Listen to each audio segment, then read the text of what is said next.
Hello, welcome back. Today, I want to talk about the seven churches of Revelation. Um, the Apostle John, described as the John the Elder, um, most people believe this was the Apostle John, although some might disagree. But I think it was the Apostle John. There's a long church tradition that has the Apostle John after he is commissioned um, by Jesus on the cross to take care of Mary, that John went to Asia Minor, and we're going to see that he does that. There's a persecution there, and John is driven away from uh,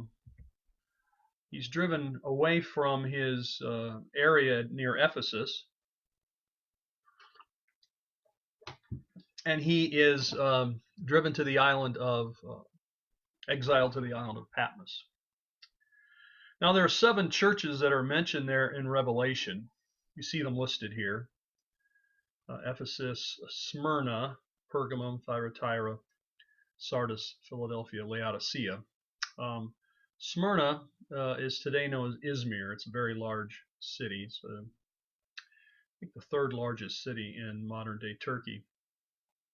So Revelation is written at the end of the first century, probably about 97, 98, by John the Apostle.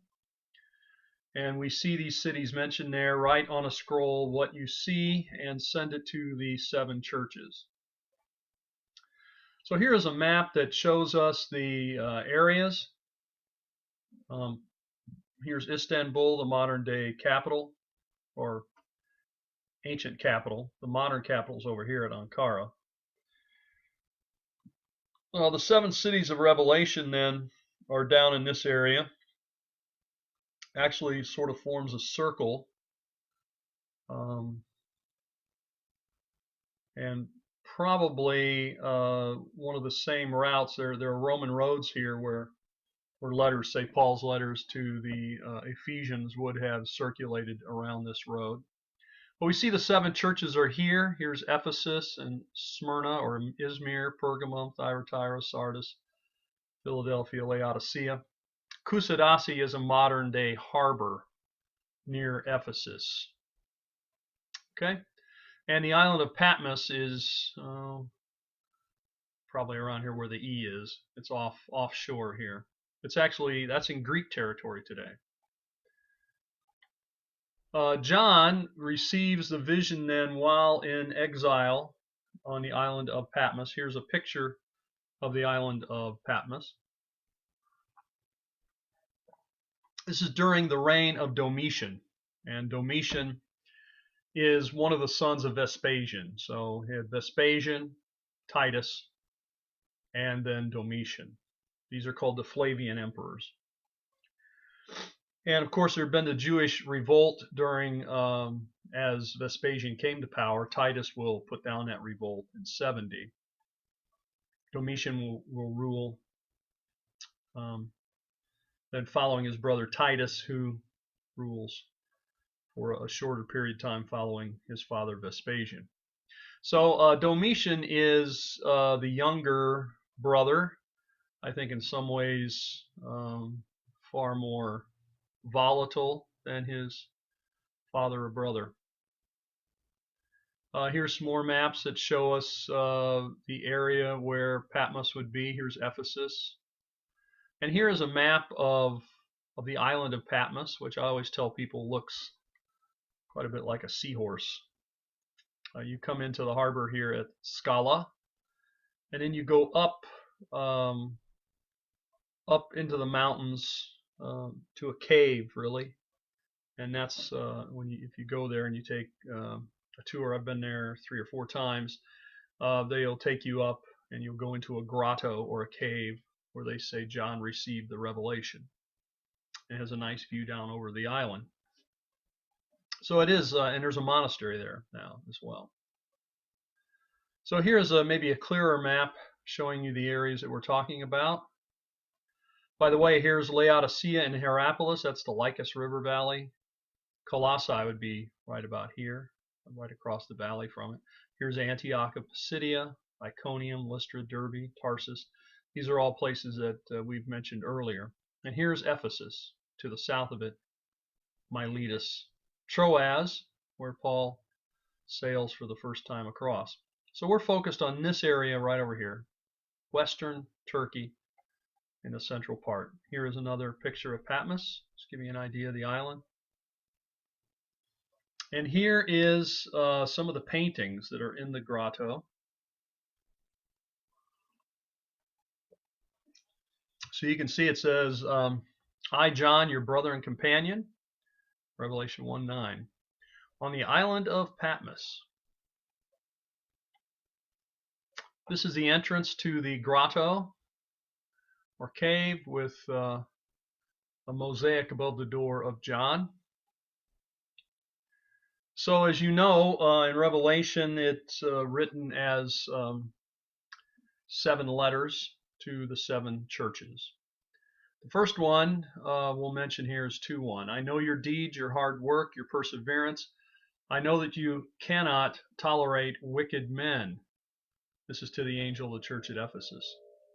Those who claim to be apostles but are not, and have found them, who claim to be apostles are not, and have found them false. You have persevered and have endured hardship for my name, yet I hold this against you. So the good news, the bad news. And I won't read all these for you, but they follow often the good news and the bad news. Some of them only have bad news. Here's the one at Pergamum. Let's talk about Pergamum for a moment. We'll come back to Ephesus. Pergamum has a very famous Acropolis and was famous for its library. The greatest library in the ancient world was at Alexandria. Alexandria, that was first laid out by Alexander the Great and named for him, had the greatest library in the ancient world.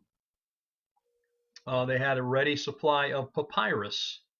Papyrus, of course, is a large reed plant which grew in the marshes of the Nile River and which could be cut in sort of a triangular shaped stem, and they would slice it downward.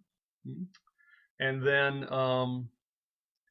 once they sliced it downward, they could place it into sort of a crisscross fashion and then pound it into place.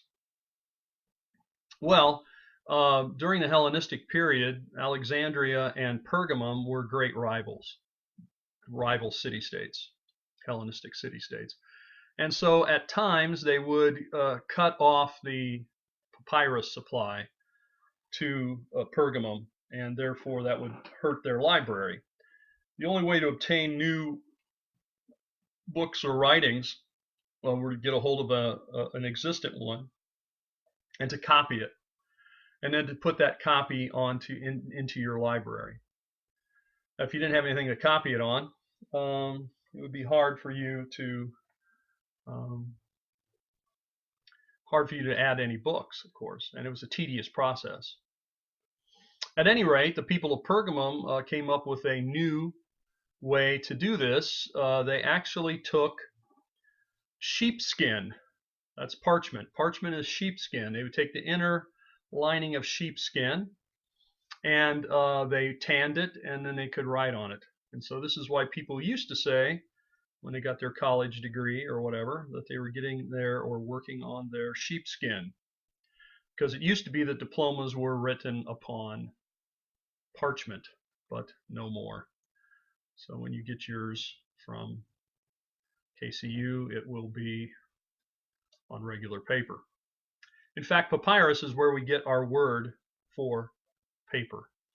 I thought I would show you something. I was in Egypt a few years back, and I found something. Thought maybe you could help me figure it out. I'm going to hold it up here, see if you can read it. This is on papyrus. See if you can make it out. I couldn't decipher what this was. Maybe you'd be able to figure it out for me. Well, anyway, that's papyrus. It was It has vertical and horizontal strips. Kind of hard to see here, but that's what it has. Those would be soaked in water and then sort of pounded together. The natural juices would seal it together and would make then a case for writing material that they have. All right, well, I hope that explains a bit about the library. These scrolls, there would be rolls of papyrus and then later on parchment, which would be sheepskin. It would be in scrolls, not in book form. Book form, which is called a codex, C-O-D-E-X, was actually invented by Christians in Egypt, but not until the 2nd and 3rd centuries, really. We see some in the late, in the 2nd century. And really was created in part to create a way that you could check, say with a book, multiple references. Put your finger in the book, flip it, and you could check, say, Matthew with Luke very quickly. If you're doing that on a scroll, you'd have to unroll and roll or get different rolls and try to hold them there. It wasn't very convenient. Well, at any rate, they would take those scrolls and put them on shelves, much like we do books. They would put shelves and keep them in the library. Here's a map that shows Pergamum. This is actually a map of the Asclepion. The Asclepion in Pergamum was a healing shrine. Asclepius was a god of healing. So take a look. You can see the sacred way. You make your way down here.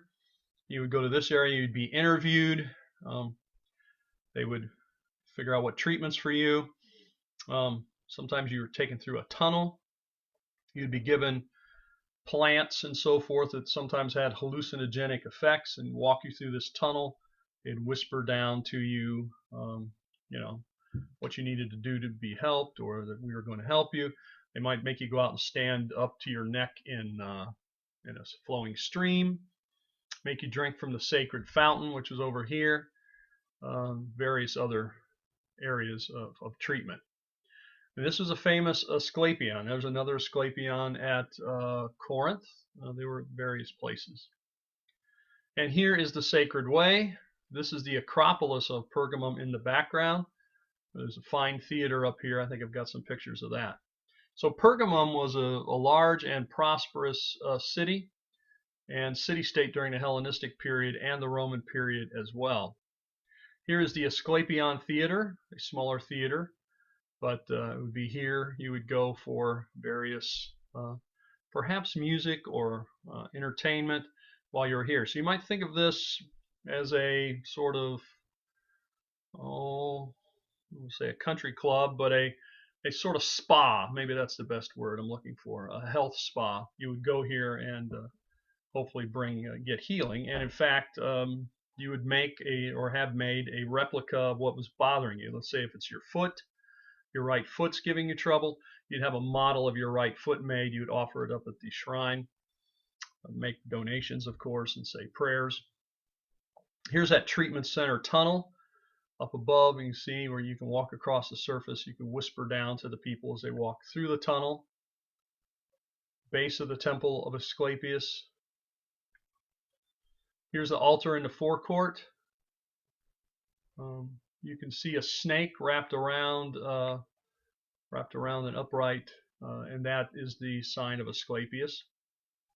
Here's a sacred pool, so you could go down in to wash yourself or to drink from. Sacred spring, drink from this.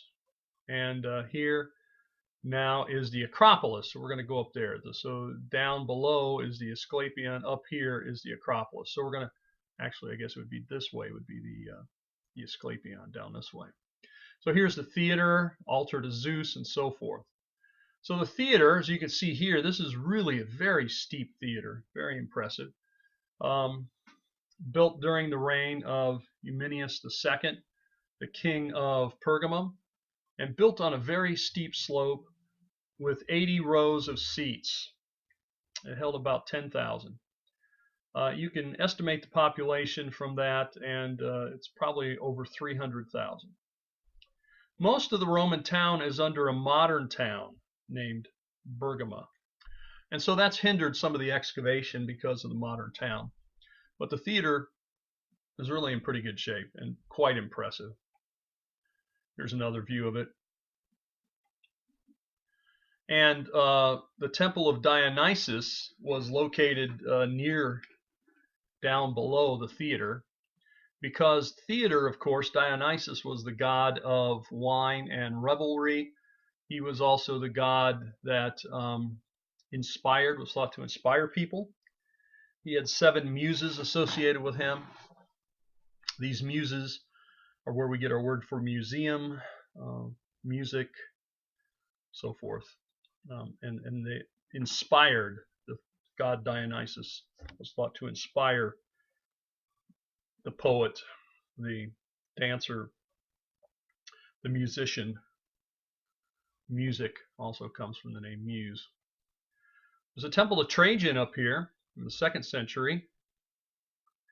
Emperor worship was very popular in the eastern part of the Roman Empire. Here's a statue of Trajan. You have just the torso. Often the heads and legs would break off, and the arms. Here's the altar to Zeus that's up here.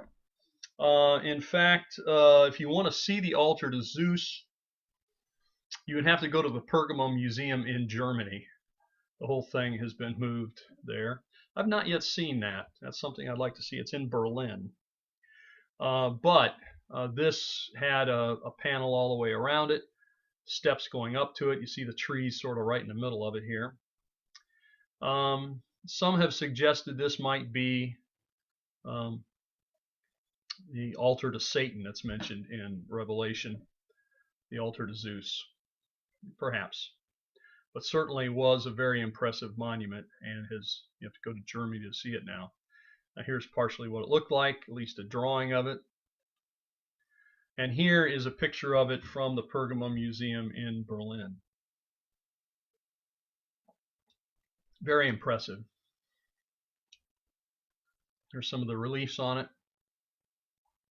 There's a sanctuary to Athena up on the top there.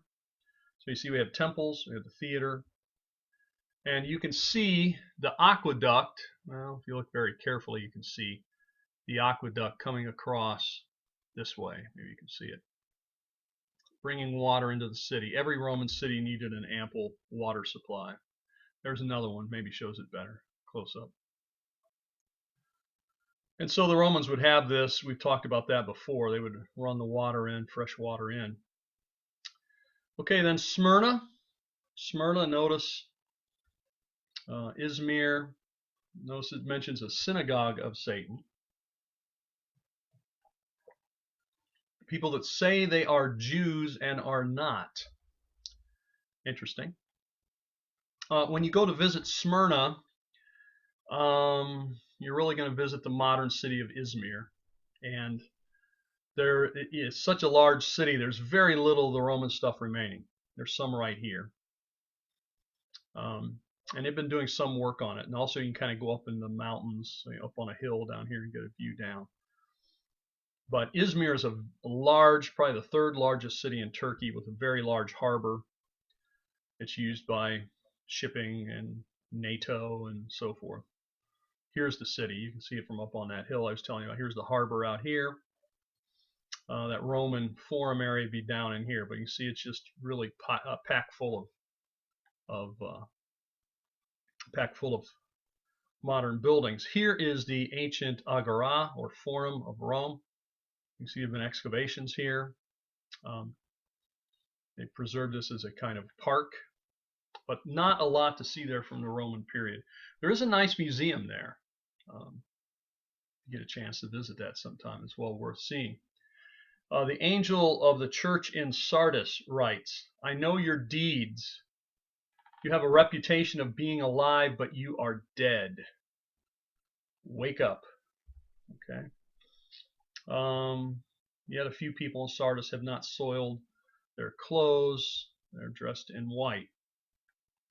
Well, Sardis has been excavated for a very long time and has a very long history indeed, all the way back certainly to the kingdom of Lydia, which would be in the 6th century BC. Coinage was actually invented by the people of Sardis, the kingdom of Sardis. It was excavated by Harvard University for many years, Here you see a picture of George Halfman, who worked here. And so there are two areas to see when you go to visit the ancient sites. There is the site of the big temple, and that's really where he is here. And then there's the site of the gymnasium and so forth. So it's the territory of Lydia, near the Tmolus Mountains, the Hermus River. Early 7th century, Sardis was the capital of a growing empire. Famous kings from here: Croesus, you might have heard of him. Gyges, as rich as Croesus. Sardis was well known because it had a good supply of gold coming out of the mountains that could be panned out of the stream. And this is probably how coinage got started. Everybody knew it was a very pure metal, and so they began to that people used measured pieces of silver, gold, and so forth. But they you weren't sure of the source, so they decided to stamp their name on it, so you would know it came from Sardis, and therefore you know it is very pure gold. Hi, I was just talking about coinage. I have some coins here, which I don't know how well you're going to be able to see, but I thought I would try to show them to you. This is actually a Hellenistic coin with the head of Philip the Great on it. That's the head side, or the obverse. And then here is the reverse side. Let me turn it around, which commonly it had a horse on it. So you can see some of the letters there. So these are coins that I have. Here's another. You can see typical kind. Get close to the camera. I don't know how well this is going to show up, but I thought I would try to show it to you as well. This one has a bird on there. Go like this. Too close. Well, you got the idea. And then here, another silver coin. Again, the head side, and then what we call the tails, or the obverse. Now these are just a few coins. I have some more here. Those are silver. Here is another. Coinage is actually invented by the Lydians, and so this is a very wealthy city, and Sardis is very, very wealthy. And I have some more coins here. Typically they're made out of bronze. This is a Roman coin. Well, I hope those coins give you at least a little example of what they look like. So this is a very rich city, and it has a long history. It was captured by the Persians, by Cyrus the Great, and also by Alexander the Great. Flourished during the Hellenistic and Roman periods. Now, one of the main things to see here is the bath complex. It has a large bath complex which has a palaestra. So typically people enter from over here. This is the parking area. You come and see the latrine or toilet. You walk along and see the shops along the marble road. Then you come around this way and maybe go into the synagogue first and the palaestra. And then you go back and see the various parts of the bath. Caldarium, hot room, tepidarium, warm room, frigidarium, cold, pool, a marble courtyard, which is really quite spectacular. A palaestra is an open, basically we'd call it a courtyard, grassy area for exercise. So the bath complex is definitely worth seeing. Here is a picture of the bath complex. This is this front area right here. See the marble courtyard? That's what this is here. This is the marble courtyard area. Has a lot of statues and inscriptions, many of them from the late 2nd and early 3rd centuries. So in the 200s. So after the period really we're talking about. But you get the idea of the splendor and the richness of it. Here is a distant shot of it. It's been reconstructed. but it's really an impressive thing to see. There's another one, the Palaestra out front. This is a frigidarium. It's basically a big, sort of like a big swimming pool, have cold water in it. There's a synagogue nearby. This is actually from the 5th century AD. It's been converted into a synagogue, and it has a large mosaic floor with a table in front, benches in the back for the elders to sit, partially reconstructed as well. And then you can go to the other area where the large temple is, the temple to Artemis, built in the Hellenistic time, used in the Roman times. These impressive mountains in the back. To me, this is one of the most beautiful spots at the site. And it's a very large temple. I mean, these are huge. They don't look like it in this picture, but they're very large capitals that are here. And here's a view of it. And again. Now here you can get an idea. See, here's a person standing here, let's say 5-6 feet tall, and just look at how high that column is. Look at how big that capital is. I mean, this is really a huge temple. And here are the column drums that would make it up. These are scalloped.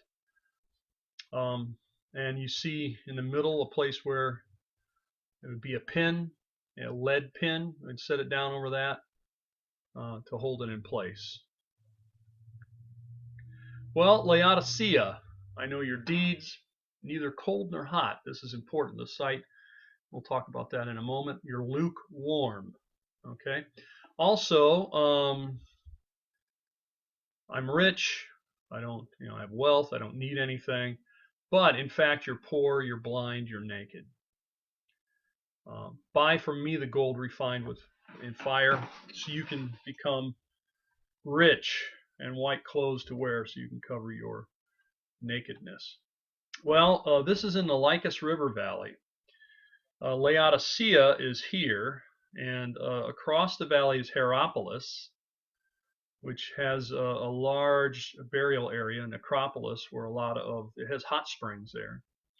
And that's where a lot of gladiators would be buried. And then, of course, nearby is the site of Colossae, which has never been excavated. And, of course, Paul writes a letter to the Colossians. So this is the Lycus River Valley.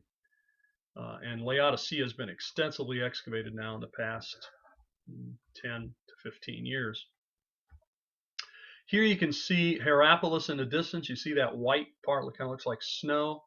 That's really the hot springs. The hot springs have calcium carbonate that flows down and forms these, what the people there call sort of cotton candy falls. They're gypsum, and they have plateaus, and it's really a beautiful thing to see. At Laodicea, a lot of it's still not been excavated, although they're excavating a lot of it. Here's one of the theaters that you can see before it's any excavation here. Here's a stadium, which I don't think they've started excavating yet either. And the other thing that's interesting is they have these corroded pipes. When it says in the passage that you're neither hot nor cold, they could get the hot water shipped across from Hierapolis. By the time it reached them, it would not be hot. And then they are distant from the mountains, so by the time the cold water from the mountains would reach them, it would not be cold. So these people were very, very well attuned to what lukewarm was. It's neither hot, it's neither cold. I think it's very interesting that the passage has it this way. And this is actually the calcium carbonate that's blocked up pipes at the city itself. More we could say there, but let's move on. Philadelphia, there's not a lot to see here as far as ruins. It's in the middle of a town. But notice it says, I have placed before you an open door that no one can shut. Yet I've kept my word and have not denied my name. I'll make those who are of the synagogue of Satan, who claim to be Jews, though they are not, but are liars. I'll make them come and fall down at your feet and acknowledge that I have loved you. I am coming soon. Of course, one of the problems that Paul faced here as well were Judaizers, those who wanted people to become Jews first and then Christians. You couldn't really be a Christian, they would say, unless you were a Jew first. And of course, that's something Paul fought against. This also appears to be something that John is approaching as well. Here's Philadelphia. There, it's in the town itself. There are the remains of a Byzantine church, and these are the ruins of it. There's really not much to see here, although many tours are going to do the 7 cities of Revelation. They go here, but it's a small village sort of town. It's nice to see it, and there are some tombs around, some walls that you can see here. This is a sarcophagus here. I can see it's been broken, but these are bull's heads. That's a very I've seen that motif several times, with a bull's head with sort of garland draped on the horns going all the way around. So this would be a stone sarcophagus in which you would put a body. And in fact, the name sarcophagus, as you might know, means flesh eater. Sarx is flesh. Phage means to eat. Sarcophagus means, so basically you put the body in here, come back and open it in a year, there would be no flesh left. So they said it ate the flesh. So here we are, Pergamum, Sardis, Philadelphia, Laodicea. So next is Thyatira. I know your deeds, service and perseverance. I know you're doing more than you did at first. Nevertheless, I have this against you. So good news, bad news. You tolerate that woman Jezebel, calls herself a prophetess. So I'll let you read that. Thyatira here. This is also in the middle of a town. The town's called Akhisar. It was in the province of Asia in the Roman times, a boundary of Lydia and Mysia. Little is known of the city from the time, but the church is labeled as one of compromise. Has the good qualities: love, service, faith, patience. Their works are more than at first. That's the good news. The bad news, of course, is that they're sort of tolerating heresy. Thyatira, we know, was a center of commerce. They had a lot of cloth here, wool and linen. They would sometimes dye it red or a purple color, and purple has been a royal color since at least the Roman times, and that purple color would come from seashells, sea snails. You would take the sea snail, and they're quite small, and then they would extract out just a few drops of purple, much like an octopus emits a purple dye. These sea snails have that capability. So you'd need hundreds, you need thousands of these to get a cup full of this stuff. And then they would dye it in that, and it would come out to this purple color.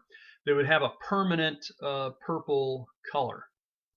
Now, one of the things they had here at Thyatira, it appears, is there was a plant that had a root that could imitate that purple color. Although the problem was it would fade with time, so it wasn't as expensive. At any rate, they would dye things this way. They worked with bronze. They tanned leather, which used urine, by the way. Nobody wanted to live next to the tanner. Pottery, bakers. Caesar Augustus had estates for the imperial family here. There was a slave market. Principal deities: Apollo, and here we see one of the coins where Apollo is shaking the hand of the emperor. Apollo holds the battle axe here, shows his power in war.